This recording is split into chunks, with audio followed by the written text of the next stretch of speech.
ปัญหาในการทำงานปัญหาส่วนใหญ่มาจากงานหรือมาจากคนครับปัญหาในชีวิตประจำวันส่วนใหญ่มาจากตัวปัญหาเองหรือมาจากคนครับหรือบางทีก็มาจากตัวเราเอง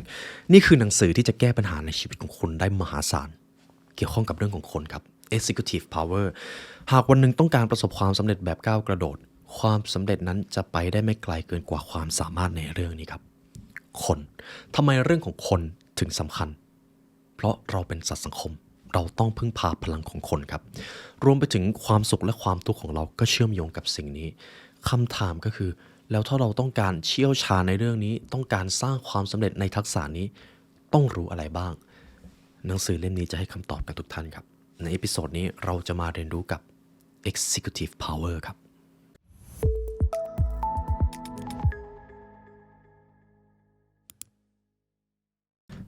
ในเอพิโซดนี้เราจะมาพูดถึงเรื่องของการเก่งคนกันครับคุณผู้ฟัง Executive Power ครับหากคุณผู้ฟังทำงานแล้วก็เจอปัญหาด้านความสัมพันธ์เจอเพื่อนร่วมงานที่คุณไม่อยากตื่นมาทำงานมาเจอคนนี้เลยหนังสือเล่มนี้จะเป็นคู่มือแก้ปัญหาให้คุณผู้ฟังครับซึ่งคุณผู้ฟังเชื่อประโยคนี้ไหมครับที่ว่าคนที่ประสบความสำเร็จที่สุดไม่จำเป็นต้องเก่งงานที่สุดแต่จำเป็นต้องเก่งคนครับแล้วถ้าเก่งที่สุดได้ยิ่งดีแต่ต้องบอกกันว่าเรื่องของคนมันก็จะเกี่ยวกับจิตวิทยาใช่ไหมครับมันก็จะมีความซับซ้อนมีความแตกต่างในแต่ละคนไม่มีศาสตร์และศิลปะที่ตายตัวเลยดังนั้นถ้าคุณผู้ฟังอยากประสบความสำเร็จอยากจะทำงานด้วยความสุขหรืออยากจะก้าวหน้าไปเป็นเจ้าคนนายคนเหมือนที่เราเคยได้ยินกันมาตอนเด็กๆคุณต้องเก่งคนครับไม่มีข้อยกเว้นสำหรับเรื่องนี้เลย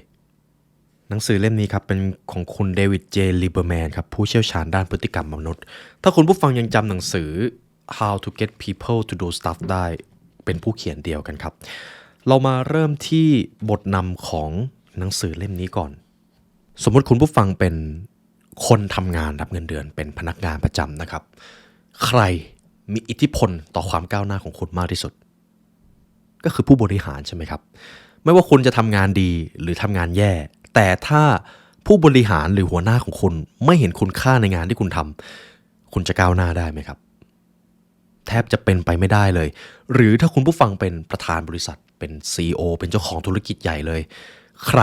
เป็นคนที่ทำให้คุณได้ผลตอบแทนลูกค้าใช่ไหมครับ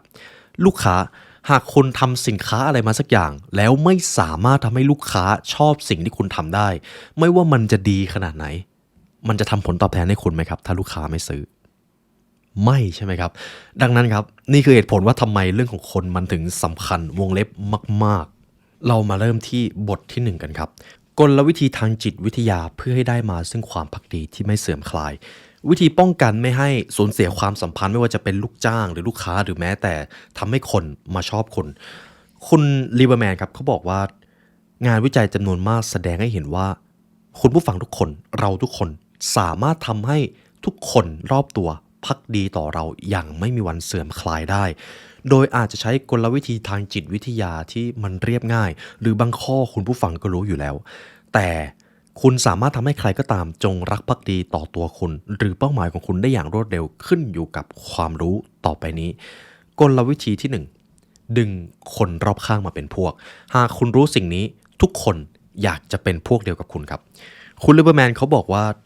ความภักดีของคนคนหนึ่งขึ้นอยู่กับว่าเขามองตัวเองเห็นอยู่ฝั่งใดของสนามรบครับไม่ต่างจากสนามรบเลยครับสมมติคุณผู้ฟังอยากให้ใครสักคนมาเป็นพวกนะครับมันจะมีอยู่2วิธีเขาบอกว่าอย่างแรกลองบอกข้อมูลลับที่ไม่มีใครรู้กับเขาเพื่อให้เขารู้สึกมีอภิสิทธิ์และมีอำนาจกับอย่างที่2มอบอำนาจหรือหน้าที่บางอย่างซึ่งมีความสำคัญในองค์กรหรือในทีมของคุณให้เขารับผิดชอบ2วิธีนี้จะทำให้เขารู้สึกอยากมาเป็นพวกคุณครับสมมุตินะครับผู้จัดการฝ่ายขายมีพนักงานคนหนึ่งที่เขายังไม่ค่อยแน่ใจในความภักดีเท่าไหร่ระหว่างการพูดคุยเป็นการส่วนตัวในบรรยากาศสบายๆผู้จัดการอาจจะใช้กลวิธีนี้ครับเขาอาจจะบอกความลับบางอย่างเช่นสมมุติเขาชื่อคริสผมอยากให้คุณรู้ว่าบริษัทของเรากำลังจะมีการเปลี่ยนแปลงครั้งสำคัญเรากำลังจะได้บริษัทนี้มาเป็นลูกค้ารายใหญ่แต่เรายังไม่ได้ประกาศออกมาอย่างเป็นทางการเพราะฉะนั้นผมอยากให้คุณเก็บไว้เป็นความลับก่อนนี่คือกลวิธีแรกกับคุณผู้ฟังสำหรับสัญชาตญาณของมนุษย์นะครับเวลาเราบอกสิ่งที่ดูเหมือนจะเป็นความลับให้กับอีกฝ่าย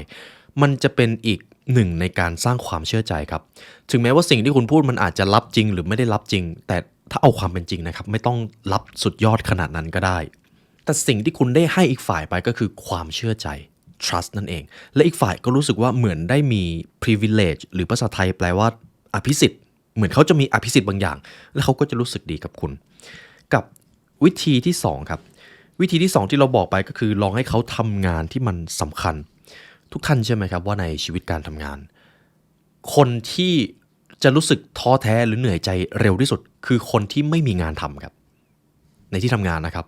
สมมติถ้าผมเป็นผู้บริหารแล้วผมต้องการกลั่นแกล้งใครสักคนผมจะไม่เอางานให้เขาทำเลยนั่งเฉยๆไม่ต้องทำอะไรทั้งนั้นมันเหมือนจะสบายใช่ไหมครับแต่คนที่โดนทำจะรู้สึกเลยว่าโอ้โหตัวเขาไร้ค่ามากเลยหันไปรอบๆทุกคนทำงานมีงานทำการที่ให้คนคนหนึ่งได้ทำงานสำคัญมันเป็นสิ่งที่ดีครับเราควรทำเพื่อที่จะดึงอีกฝ่ายให้มาเป็นพวกลองเริ่มต้นด้วยการให้ใครสักคนมารับหน้าที่สำคัญคนที่คุณอยากให้เขามาอยู่ข้างคุณให้เขาทำงานแล้วก็บอกว่างานนี้มันมีอิทธิพลมากเลยนะต่อความสำเร็จของทีมเราเชื่อใจคุณให้ทำสิ่งนี้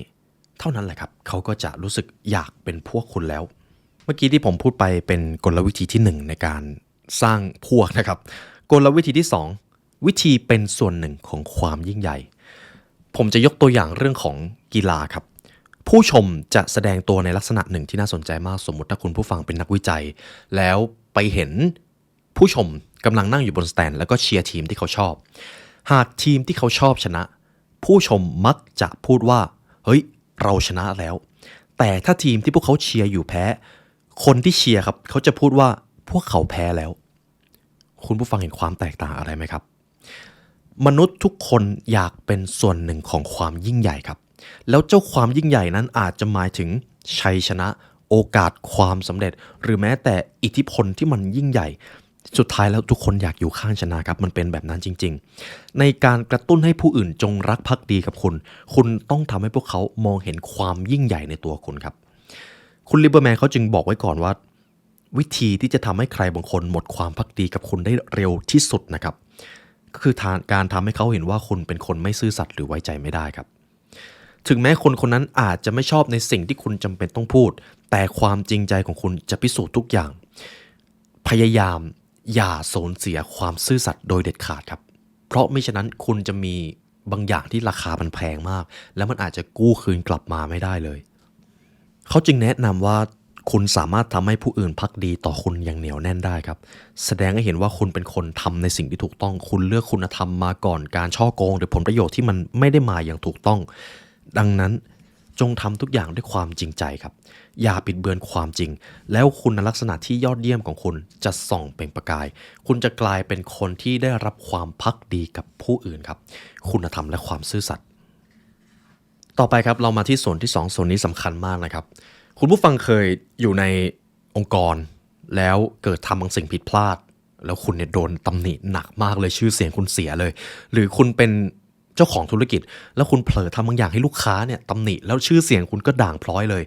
นี่จะเป็นวิธีแก้ที่ทรงพลังที่สุดครับสุดยอดกลวิธีควบคุมความเสียหายสิ่งที่มันเสียหายแล้วมันกู้ยากที่สุดคือชื่อเสียงครับคุณผู้ฟังไม่ว่าจะทำงานอะไรก็ตามนะครับตัวคนที่เป็นพนักงานประจำก็มีความเป็นแบรนด์เพอร์ซันอลอยู่นะครับสมมุติผมเป็นผู้บริหารโอ้คุณผู้ฟังเนี่ยเป็นคนทำงานเก่งมากเลยทุกคนต่างบอกเป็นเสียงเดียวกันว่าคุณเนี่ยคือปรมาจารย์ชั้นเซียนความเป็นเซียนนั้นมันจะเป็นแบรนด์ติดตัวของคุณเลยผมจะรู้สึกว่าคุณนี่คือสุดยอดโดยที่คุณไม่ต้องอวดอ้างอะไรเลยแต่ถ้าแบรนด์นั้นมันเสียขึ้นมาเท่านั้นแหละครับทุกอย่างมันจะหายไปหมดเลยคุณจะรู้สึกว่ามันกู้กลับมายากมากและนี่คือวิธีการจัดการนะครับสิ่งแรกที่ต้องระลึกไว้ก่อนก็คือปัญหาหรือวิกฤตในตัวอักษรภาษาจีนครับจะไม่มีอักษรแทนคำว่าปัญหาแต่จะผสมมาจากคำว่าโอกาสและวิกฤตดังนั้นในวิกฤตจริงๆแล้วสามารถพลิกเป็นโอกาสได้วิธีการตอบสนองของคุณต่างหากที่จะเป็นตัวกำหนดว่าสิ่งที่มันเกิดขึ้นต่อจากนั้นจะดีหรือจะเลวร้ายหลักการข้อที่1เมื่อเกิดความเสียหายคุณทำอะไรผิดพลาดบางอย่างจงเป็นฝ่ายรุกครับในหนังสือของคุณเดลคาร์เนกี้ผมนึกถึงประโยคนี้จงสารภาพผิดก่อนที่จะมีคนมาชี้บอกว่าคุณผิดถ้าคุณทำแบบนั้นได้คุณจะไม่โดนตำหนิประมาณว่าติตัวเองเจ็บน้อยสุดครับ จงลงมืออย่างรวดเร็วและเด็ดขาดถ้าคุณรู้ว่ากิจการงานหรือบริษัทของคุณกำลังตกเป็นเป้าความสนใจที่ไม่ค่อยพึงประสงค์ให้รีบชี้แจงข้อเท็จจริงให้ประชาชนทราบตั้งแต่แรกครับเพราะการลงมือทำอะไรสักอย่างก่อนที่ข่าวจะแพร่สะพัดออกไปย่อมช่วยให้คุณสามารถควบคุมสถานการณ์ได้แทนที่จะต้องใช้ทรัพยากรมหาศาลปฏิเสธนะครับแล้วมันมีความเชื่อหนึ่งผิดๆที่ว่าการเพิกเฉยต่อข่าวในด้านลบเป็นการแสดงให้เห็นว่าเรื่องดังกล่าวไม่ใช่ความจริงแต่ทุกวันนี้ครับสื่อมวลชนหรือสังคมเริ่มมองว่าการนิ่งเงียบเป็นการยอมรับผิดไปในตัวดังนั้นหากคุณผู้ฟังทำอะไรผิดพลาดแล้วรู้ตัวแน่ว่าตัวเองผิดอย่างเงียบครับเพราะถ้าเงียบเท่านั้นแหละครับมันจะกลายเป็นปัญหาใหญ่กว่าเดิมการนิ่งเงียบจะถูกเข้าใจผิดว่าเป็นการไม่แยแสด้วยซ้ำดังนั้นเป็นฝ่ายรุกครับชิงลงมือก่อนเลยว่าเนี่ยผมทำสิ่งนี้ผิดผมมาขอรับผิดชอบครับและผมรู้สึกผิดอย่างยิ่งรอบหน้าผมจะไม่ให้มันเกิดขึ้นอีกจริงๆแล้วถ้าคุณผู้ฟังทำแบบนั้นได้นะครับคุณได้พลิกวิกฤตเป็นโอกาสไปเรียบร้อยแล้วครับเพราะคนที่เห็นคุณยอมรับผิดแบบนั้นเขาจะมองว่าโอ้โหนี่คือมืออาชีพเมื่อผิดพลาดแล้วรีบแก้ไขไม่แก้ตัวนั่นแหละครับคือคำว่ามืออาชีพหลักการข้อที่2กล่าวขอโทษและอธิบายถึงเรื่องจริงที่เกิดขึ้นขีดเส้นใต้คำว่าเรื่องจริงนะครับหากคุณทำอะไรผิดพลาดจงออกมายอมรับผิดตั้งแต่เนิ่นๆพยายามใช้ศัพท์ที่มันเข้าใจง่ายที่สุดเท่าที่จะเป็นไปได้เน้นด้วยความจริงใจและแสดงความเห็นอกเห็นใจถึงปัญหาที่เกิดขึ้นแทนที่จะสาธยายภาษากฎหมายที่ร่างขึ้นมาอย่างระวัดระวังนั่นเองพูดง่ายๆก็คือสมมติถ้าคุณผู้ฟังรู้ตัวแล้วว่าผิดแล้วต้องการออกมาขอโทษเลือกประโยคพูดแล้วเด็กอนุบาลเข้าใจครับอย่าใช้ศัพท์ที่ยากเพราะยิ่งใช้ศัพท์ยากคนจะรู้สึกว่าคุณกำลังปกป้องตัวเองมากกว่าที่จะแสดงความเห็นอกเห็นใจนั่นเองครับหลักการข้อที่3อธิบายเรื่องราวทั้งหมดสิ่งใดก็ตามที่พวกเขาค้นพบจะกลายเป็นข่าวได้ทั้งหมดดังนั้นอย่าให้ข้อมูลแค่ทีละเล็กทีละน้อยถ้าจะให้อธิบายเรื่องราวทั้งหมดไปเลยครับหลักฐานมากมายเผยให้เห็นว่าการเปิดเผยกรณีเลวร้ายที่สุดจะส่งผลดีต่อคุณเพราะจากนี้ไปข่าวใดๆก็ตามที่เกิดขึ้นในภายหลังมันก็จะกลายเป็นข่าวดีทั้งหมด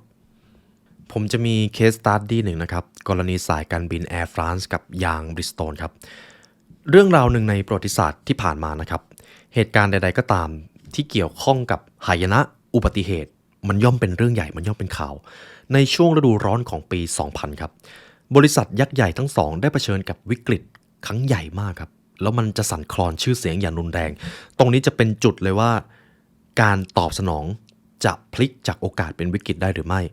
ซึ่งทั้งสองกรณีเกี่ยวข้องกับเครื่องบินคองคอร์ดของสายการบินแอร์ฟรานซ์ประสบอุบัติเหตุจนทำให้ผู้โดยสารทั้งลำเสียชีวิตครับกับอีกเหตุการณ์หนึ่งบริษัทบริสโตนครับทำเกี่ยวกับยางในตอนนั้นเองบริษัทบริสโตนก็มีปัญหาเรื่องนี้ครับเขาต้องเรียกเก็บยางรถยนต์คืนถึง 6.5 ล้านเส้นเพราะมีส่วนเกี่ยวข้องกับอุบัติเหตุทางรถยนต์ที่ทำให้มีผู้เสียชีวิตถึง 174 รายครับผมจะสรุป2 case study นะครับสายการบินคองคอร์ดครับเครื่องบินยี่ห้อหนึ่งรุ่นหนึ่งตกกับบริษัทหนึ่งบริษัทยางของเขาเนี่ยทำให้ผู้เสียชีวิตเกิดขึ้นถึง 174 รายจากปัญหายางบริษัทก็เลยเรียกคืนยางทั้งหมด 6.5 ล้านเส้นซึ่งคุณผู้ฟังจะเห็นว่าทั้งสายการบินแอร์ฟรานซ์และก็บริษัทบริสโตนก็แสดงการรับผิดชอบใช่ไหมครับแต่วิธีแก้สถานการณ์ของบริษัทแอร์ฟรานซ์น่าสนใจมากครับในตอนนั้นครับบริษัทแอร์ฟรานซ์ชองซีริลสเปเนตตาประธานกรรมการของสายการบินแอร์ฟรานซ์ครับเขาเป็นนักสื่อสารชั้นยอดและเป็นที่รู้จักของสาธารณชนเขาออกมาปรากฏตัวทันทีครับหลังเกิดเหตุเครื่องบินตกพร้อมทั้งสั่งให้เครื่องบินคองคอร์ดทุกลำลงจอดครับทุกลำนะครับแล้วเจ้าตัวก็รีบเดินทางไปยังจุดเกิดเหตุด้วยตนเองเขายังเข้าร่วมพิธีศพของเหยื่อผู้เคราะห์ร้ายเขาส่งสารที่ชัดเจนออกมาถึงความห่วงใยต่อครอบครัวและความปลอดภัยของผู้โดยสารในอนาคตแต่ในขณะเดียวกันบริษัทบริสโตนครับเรียกเก็บยาง 6.5 ล้านเส้นแล้วก็ปฏิเสธความคิดเห็นใดๆต่อสาธารณชนผลออกมาก็คือหลังจากเกิดอุบัติเหตุเครื่องบินตกหุ้นของ Air France ร่วงลงแค่ 5% ในช่วง 2-3 วันแรกแต่หุ้นของ Bridgestone ครับดิ่งลงถึง 50% ในช่วง 50 วันหลังจากนั้นและหลังจากนั้นอีกหุ้นของ Air France เพิ่มขึ้นมาสูงอย่างต่อเนื่องกลับกลายเป็นว่าบริษัท Air France ได้พลิกวิกฤตให้เป็นโอกาสเป็นที่เรียบร้อยแล้วครับและสุดท้ายครับหลักการข้อนี้คือเดินหน้าต่อไป เป็นหลักการข้อสุดท้ายเมื่อคุณรู้แล้วว่าปัญหามันเกิดขึ้นคุณออกมายอมรับคุณได้อธิบายเรื่องราวทั้งหมดคุณได้แสดงความเห็นอกเห็นใจคุณก็จะต้องแก้ไขไม่ให้ปัญหานั้นมันเกิดขึ้นอีกเพราะครับถ้าคุณทำทุกอย่างแล้วแต่ปล่อยให้ปัญหาเดิมมันเกิดขึ้นบางทีโชคดีอาจจะไม่ได้อยู่ข้างคุณหลังจากนั้นแล้วนั่นเองทำยังไงก็ได้อย่าให้ปัญหาเดิมมันเกิดขึ้นพยายามเท่าที่คุณจะทำได้ครับทีนี้เรามาดูส่วนที่3ผมว่าส่วนนี้เป็นอีกส่วนหนึ่งที่มันเป็นเรื่องตลกร้ายแล้วเราไม่ค่อยมาคุยกันวิธีควบคุมความเสียหายในเรื่องส่วนตัวคุณผู้ฟังยังจำตอนที่ตัวคุณเองโดนนินทาหรือโดนซุบซิบได้ไหมครับเจ็บไหมครับจริงๆมันมีวิธีแก้ซึ่งวิธีแก้อาจจะต้องใช้ความกล้าหาญระดับหนึ่งไม่ใช่ไปจิกหัวอีกฝ่ายนะครับแต่หลายครั้งที่เราโดนซุบซิบนินทาจากผู้อื่นแล้วแบรนด์หรือชื่อเสียงของเรามันก็ด่างพร้อยแล้วบางการซุบซิบมันไม่ได้ตรงกับเรื่องของความเป็นจริงด้วยซ้ำทำยังไงกันดีต่อไปนี้คือวิธีควบคุมความเสียหายที่ใช้ได้ผลอย่างดีเยี่ยมครับและมันจะทำให้คุณเอาตัวรอดจากการถูกซุบซิบนินทาได้เพราะบางครั้งในสังคมในแวดวงการทำงานก็จะมีเจ้ากรมข่าวลือใช่ไหมครับผมชอบคำนี้มากเลยเจ้ากรมข่าวลือเขามักจะมีข่าวลือเกี่ยวกับคนนั้นคนนี้ไม่ว่าจะจริงหรือจะเท็จก็ตามต่อไปนี้เราจะมาใช้กลวิธีนี้รับมือกันครับ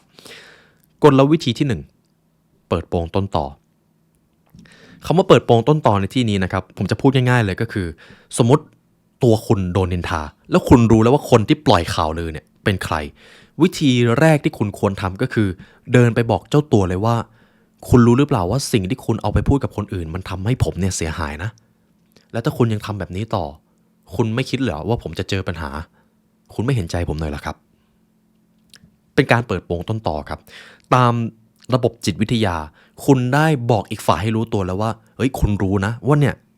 คุณเป็นคนปล่อยข่าวลือตัวคุณเนี่ยคือต้นเหตุแล้วถ้าคุณไม่เลิกนิสัยนี้คุณอาจจะเจอปัญหาซึ่งวิธีนี้มันได้ผลมากนะครับหลายครั้งเวลาเรารู้ว่ามีคนมานินทาเราแล้วเราไม่ทำอะไรเขาก็สนุกครับเขาก็ทำต่อแต่ถ้าคุณไปบอกเขาตรงๆเลยว่าคุณรู้นะซึ่งประมาณว่าแอบมองเธออยู่นะจ๊ะประมาณนี้เลยครับหรือถ้าวิธีที่ซอฟต์หน่อยก็คือไม่ต้องไปพูดตรงๆครับอาจจะส่งข้อความหรือเขียนข้อความลงกระดาษแล้วก็ส่งให้เขาก็ได้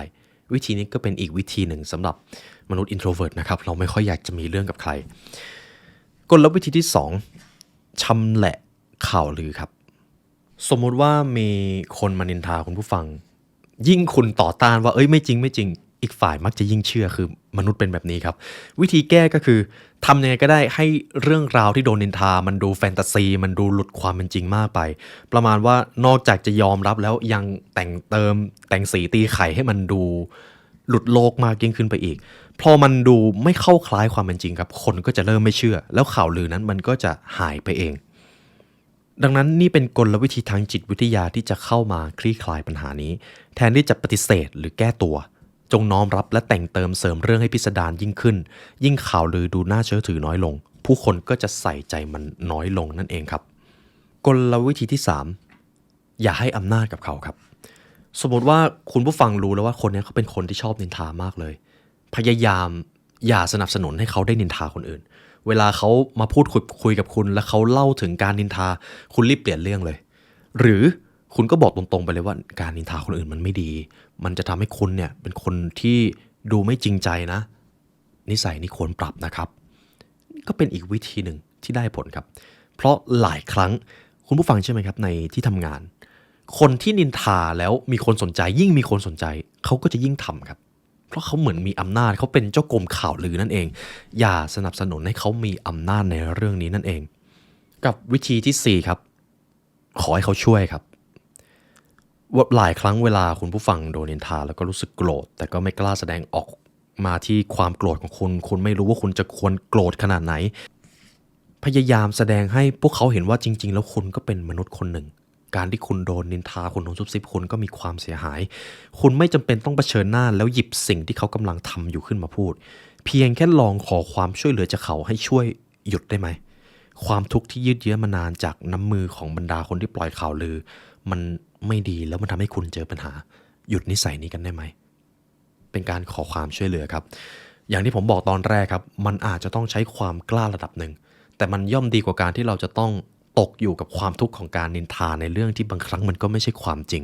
และนี่คือสิ่งที่คนเกิน 50% เจอในที่ทำงานนะครับ นี่คือวิธีแก้ที่ผมนำมาให้ครับ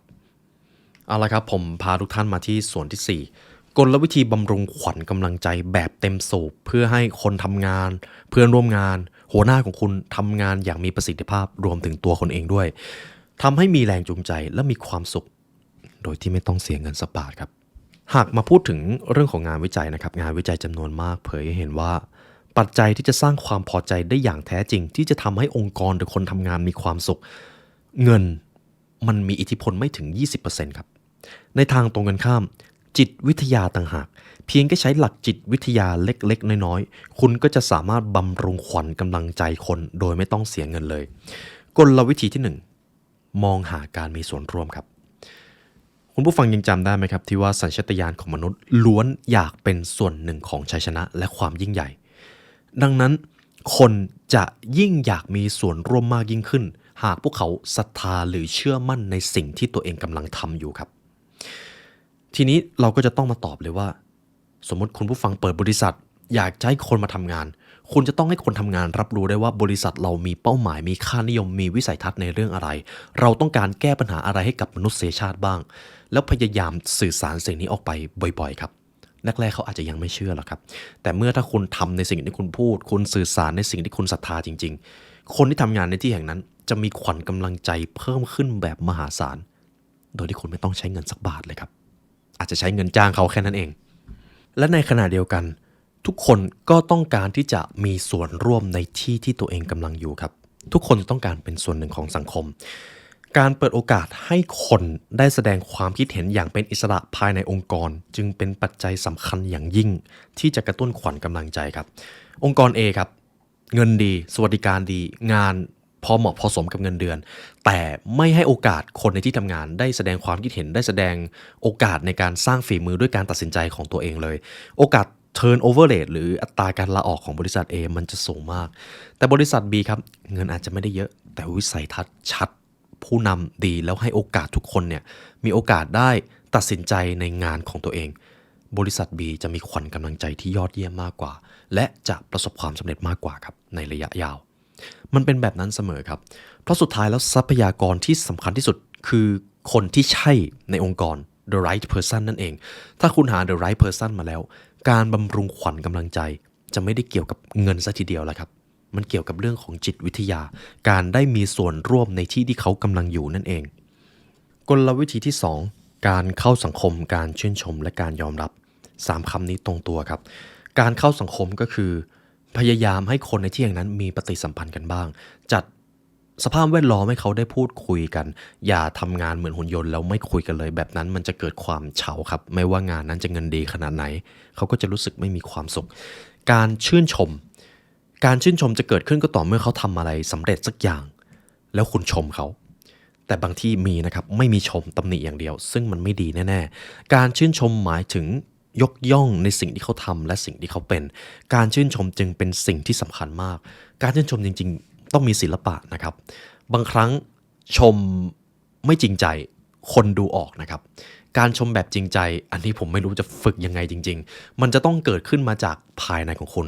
มันจะเกิดขึ้นก็ต่อเมื่อคุณได้พยายามจดจ่อในสิ่งที่เขาทำได้ดีจดจ่อข้อดีของผู้อื่นนั่นเองแล้วเดี๋ยวคุณอาจจะมีความจริงใจในการชมมากขึ้น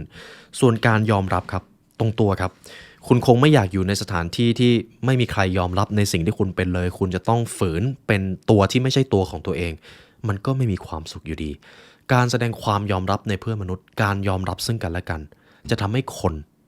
อยากอยู่ด้วยกันครับและเมื่อคนอยากอยู่ด้วยกันเหตุผลอะไรที่ขวัญกำลังใจมันจะไม่เกิดจริงไหมครับกับกลวิธีอีกข้อหนึ่งที่ผมอยากนำมาให้เมื่อเงินมันจะทำลายความสร้างสรรค์และขวัญกำลังใจหลายครั้งเราคิดว่าถ้าเราอยากจะให้ใครภักดีกับองค์กรหรือภักดีกับเราเอาเงินฟาดไปเลยมันไม่ได้ผลครับมันไม่ได้ผลผมจะมีงานวิจัยหนึ่งครับเป็นผลการศึกษาในสถานที่ทำงานแห่งหนึ่งเขาสรุปตรงกันว่าเมื่อพนักงานถูกขอให้จัดอันดับว่าอะไรมีความสำคัญที่สุดในการทำงานของพวกเขาเงินจะอยู่อันดับที่ต่ำกว่าปัจจัยอื่นๆอย่างความน่าสนใจในตัวงานเพื่อนร่วมงานแต่สิ่งที่น่าสนใจก็คือเมื่อถามผู้บริหารว่าอะไรสำคัญที่สุดสำหรับพนักงานผู้บริหารมักจะตอบว่าเงินครับนั่นหมายความว่า พวกเขากำลังบริหารด้วยสมมติฐานที่มันไม่ถูกต้องกับความเป็นจริงนั่นเอง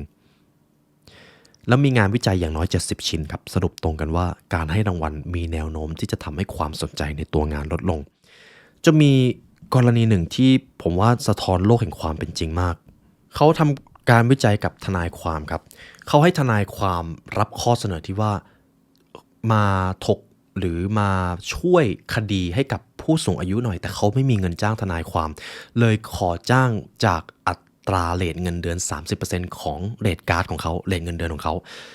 ผลส่วนใหญ่ก็คือทนายความไม่รับครับแต่ทีนี้ลองเปลี่ยนเขาให้ทนายความกลุ่มเดิมเลยครับรับงานของกลุ่มชายชราที่ไม่สามารถจ้างทนายความได้แต่รอบนี้ไม่ให้ค่าจ้างเลยแล้วบอกว่าอันนี้เป็นการช่วยคนชราที่เขาไม่มีโอกาสที่จะสู้คดีขอให้ทนายเหล่านี้มาช่วยได้ไหมทนายความตอบตกลงเยอะกว่าแบบแรกครับเพราะเปลี่ยนจากการทำเพื่อเงินเป็นการทำเพื่อเจตจำนงแล้วซึ่งมันมีอิทธิพลมากนะครับเป็นเหตุผลที่ว่าทำไมการเอาเงินฟาดหน้าคนมันไม่ได้ผลและสิ่งหนึ่งที่คุณมาร์ค ทเวนเขาได้แสดงความเห็นครับในวรรณกรรมเรื่องหนึ่งหลังจากที่เรื่องทอม ซอว์เยอร์จากการเฝ้าสังเกตพฤติกรรมมนุษย์มาช้านานในฤดูร้อนสุภาพบุรุษมั่งคั่งหลายคนในประเทศอังกฤษขี่รถเทียมม้า4ตัวเพื่อรับส่งผู้คนเป็นระยะทาง30หรือ50กิโลเมตรทุกวันโดยไม่คิดค่าบริการการทำประโยชน์ให้กับสังคมเช่นนี้ทำให้พวกเขาสูญเสียเงินไปเยอะมากแต่คุณผู้ฟังใช่ไหมครับหากมีใครมาสักคนเสนอค่าจ้างให้กับบริการดังกล่าวการขี่รถม้าจะไม่ใช่การทำเพื่อคนอื่นมันจะกลายเป็นการทำงานไปทันทีแล้วพวกเขาก็จะเลิกทำในที่สุดคุณผู้ฟังคิดว่าเรื่องนี้จริงไหมครับเรื่องนี้มันเป็นจริงนะครับเพราะสุดท้ายแล้วพอมันมีเงินเข้ามาเกี่ยวข้องมันจะมีทั้งความคาดหวังมันจะมีเรื่องของผลประโยชน์จากการทำงานเพื่อเจตจำนงแต่พอมันมีเรื่องเงินกับความคาดหวังเข้ามาคุณจะเริ่มรู้สึกว่ามันเป็นการทำงานแบบ100%เท่านั้นเลยครับเจตจำนงมันหายไปในทางจิตวิทยามันสามารถอธิบายได้แบบนี้มนุษย์เราทุกคนมีแรงผลักดันที่จะโดดเด่นเป็นเอกลักษณ์และเปิดเผยตัวตนออกมาครับเมื่อเราสร้างสรรค์บางสิ่งบางอย่างเราจะรู้สึกมีชีวิตชีวาแต่เมื่อเราได้ทำงานง่ายๆหรืองานที่ไม่ได้ใช้ความคิดสร้างสรรค์เราก็จะหมดไฟความคิดสร้างสรรค์ช่วยให้เราเกิดแรงบันดาลใจไม่มีสิ่งใดที่บำรุงขวัญกำลังใจได้เร็วไปกว่าการเปิดโอกาสให้คนได้ใส่ตัวตนหรือเอกลักษณ์ลงไปในงานของพวกเขาครับเท่านั้นเลยครับแล้วเขาจะมีแรงจูงใจต่องานนั้นขึ้นมานั่นเองเรามาถึง2ส่วนสุดท้ายที่เราจะมาพูดถึงกันวิธีเปลี่ยนศัตรูให้กลายเป็นมิตรจริงๆผมเองก็เคยมีประสบการณ์นะครับนานมากแล้วที่ว่าจากที่เคยเป็นเพื่อนกันแล้วมันเกิดมีเรื่องบางอย่างบาดหมางกันแล้วเราก็ไม่คุยกันเลยซึ่งพอมาคิดดูดีๆการ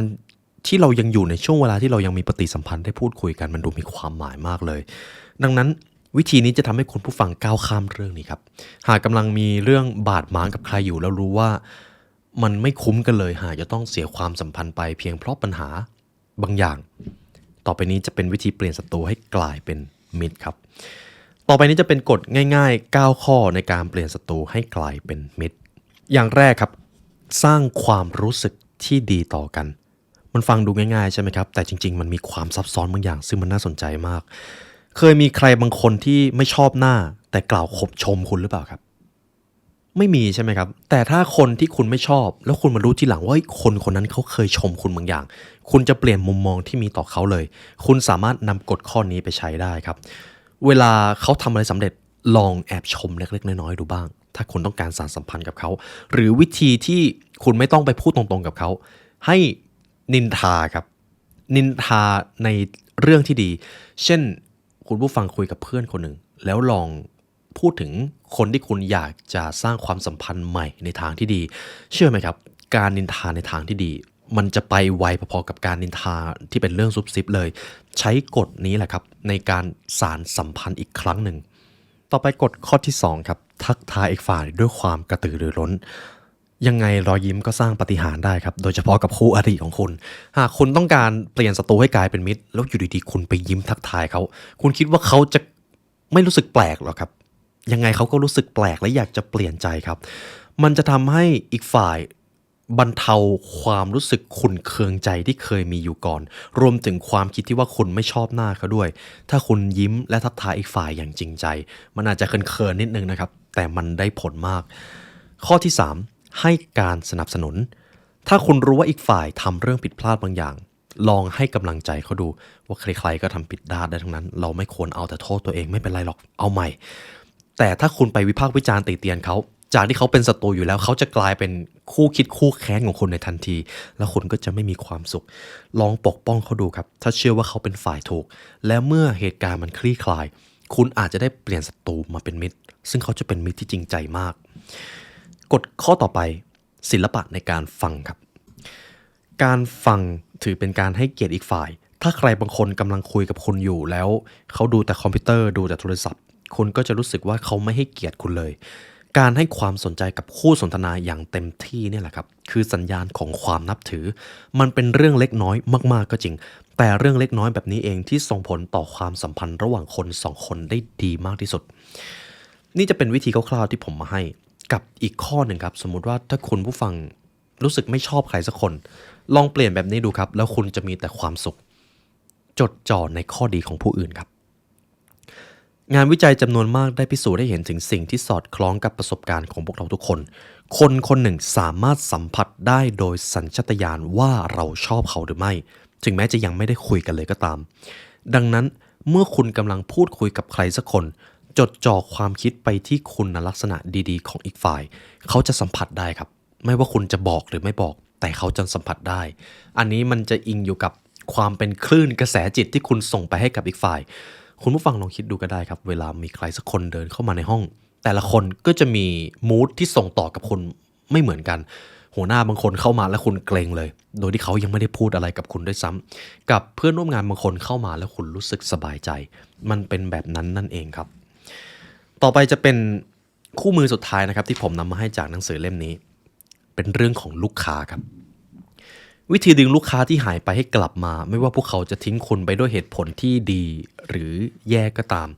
ในเรื่องนี้จะเกี่ยวข้องกับลูกค้านะครับหากท่านเป็นเซลล์เป็นนักขายแต่จริงๆทุกอย่างมันคือการขายหมดเลยครับแผนการ5ขั้นตอนนี้จะทำให้ลูกค้าที่ออกห่างไปจากคุณกลับมาหาคุณอย่างแรกครับหาจังหวะเวลาในการติดต่อกับลูกค้า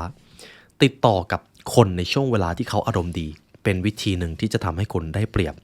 เพราะเมื่อเราอารมณ์ดีเรามักจะมองโลกในแง่ดีเรามักจะเปิดใจรับฟังคนอื่นและพร้อมที่จะเปลี่ยนใจไปในทิศทางบวกมากขึ้นนั่นเองดังนั้นครับจงเข้าหาลูกค้าเก่าของคุณในช่วงเวลาที่พวกเขาไม่รีบร้อนหรือไม่เครียดยังอยู่ในช่วงอารมณ์แจ่มใสคุณผู้ฟังจะสังเกตได้ว่าถ้ามี call center มาเสนอขายอะไรคุณในช่วงบ่ายหรือช่วงเที่ยงคุณจะหงุดหงิดง่ายมากเลยหรือบางทีแค่ขนส่งมาส่งของบ้านเราซึ่งเราเป็นคนสั่งเองเรายังรู้สึกหงุดหงิดเลยบางครั้งมีจริงๆนะครับดังนั้นเลยครับเวลาเราจะเข้าหาลูกค้าให้เขากลับมาสนใจเราเข้าหาช่วงเวลาที่เขาอารมณ์แจ่มใสส่วนมากจะเป็นช่วง10 โมงหรืออย่าพยายามอย่าเลือกช่วงบ่ายครับส่วนใหญ่ผมคิดออกแค่ช่วงเช้าข้อที่2ให้เขาเป็นฝ่ายได้คุมเกมเหตุผลสำคัญที่จะทำให้คนลังเลที่จะรับฟังคุณเป็นเพราะเขามีความเชื่อที่ว่าถ้าเขาให้สัญญาว่าจะรับฟังคุณเขาจะปฏิเสธคำร้องขอใดๆก็ตามยากขึ้นให้เขาเป็นฝ่ายได้กลุ่มอำนาจครับเช่นบอกเขาไปเลยว่าขอเวลาสักครู่นะครับแต่จะเลิกคุยเมื่อไหร่ก็ได้จะไม่มีการขอให้ฟังจนจบ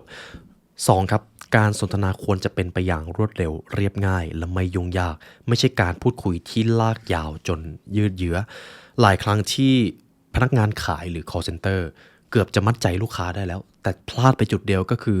พูดไม่จบสักทีพูดยืดเยื้อจนเวลาลูกค้าเสียไปเรื่อยๆจากที่เขาจะพอใจกับการขายเขาจะเริ่มโกรธคุณทีนี้แหละครับถ้าความโกรธมันปะทุขึ้นเพียงแค่เสี้ยวเดียวโอกาสสำเร็จมันจะหายไปเยอะมากกับอีกข้อหนึ่งครับผมว่าข้อนี้สำคัญพึงระลึกว่าลูกค้าคือผู้มีอุปการะคุณต้องเก็บรายละเอียดให้มากที่สุดเท่าที่จะทำได้ลองถามพวกเขาว่าจริงๆแล้วอะไรเป็นสาเหตุที่ทำให้พวกเขาเลือกที่จะไม่ใช้บริการหรือทิ้งบริษัทของคุณไปถ้ามีเหตุการณ์บางอย่างเกิดขึ้นจนทำให้พวกเขาต้องเดินจากไปลองหาว่ามันเกิดอะไรขึ้นที่ไหนเมื่อไหร่มีใครเกี่ยวข้องบ้างยอมรับผิดอย่างเงียบนั่นเองและหลังจากนั้นการกระทำเช่นนั้นแสดงให้เห็นว่าคุณรับรู้ถึงความร้ายแรงของข้อผิดพลาดดังกล่าวและได้เวลาที่จะต้องชี้แจงให้เขาครับ จิตวิทยานี้น่าสนใจมากๆนะครับสมมุติว่าคุณได้เริ่มสร้างการเปลี่ยนแปลงบางอย่างแล้วจากปัญหาที่มันเคยเกิดขึ้นแล้วคุณก็ไปแจ้งให้เขาทราบว่าเป็นเพราะความคิดเห็นของคุณลูกค้าเลยทำให้เราสามารถเปลี่ยนแปลงบริษัทไปในทิศทางที่ดีขึ้นได้ถ้าเขารับรู้สิ่งนี้ครับแล้วคุณปิดท้ายด้วยการกล่าวขอบคุณเขาการกระทำเช่นนี้จะก่อให้เกิดปรากฏการณ์ทางจิตวิทยาตอนนี้คนอื่นๆไม่ว่าจะเป็นบริษัทของคุณหรือลูกค้ารายอื่นๆล้วนได้รับผลประโยชน์จากความสูญเสียที่เขาเคยได้บอกกับคุณไป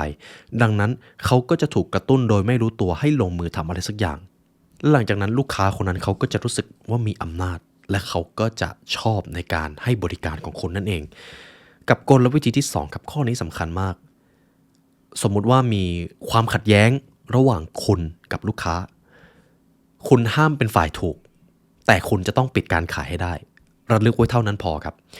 คุณจะพูดแบบนี้ก็ได้เลยเอาล่ะผมผิดเองแต่ยังไงก็ทำตามผมเถอะครับอันนี้เป็นอีกประโยคนึงที่เขาเขียนเอาไว้นะครับแทนที่จะเอาถกเถียงกับลูกค้าว่ายุติธรรมหรือไม่ขอบอกไว้ก่อนนั่นคือวิธีที่นักขายที่แย่ที่สุดจะทำครับการไปเถียงกับลูกค้าคุณไม่จำเป็นต้องชนะการโต้เถียงแต่คุณต้องจำเป็นที่จะปิดการขายให้ได้ครับใครจะเป็นฝ่ายถูกหรือผิดลองเปลี่ยนมาดูครับลองให้ความช่วยเหลือลองให้ความรู้สึกดีๆกับเขาไปสมมติมีลูกค้าด่าคุณว่าผลงานที่คุณทำเนี่ยมันแย่มากเลยสิ่งแรกที่คุณทำใช่ครับมันแย่จริงๆครับ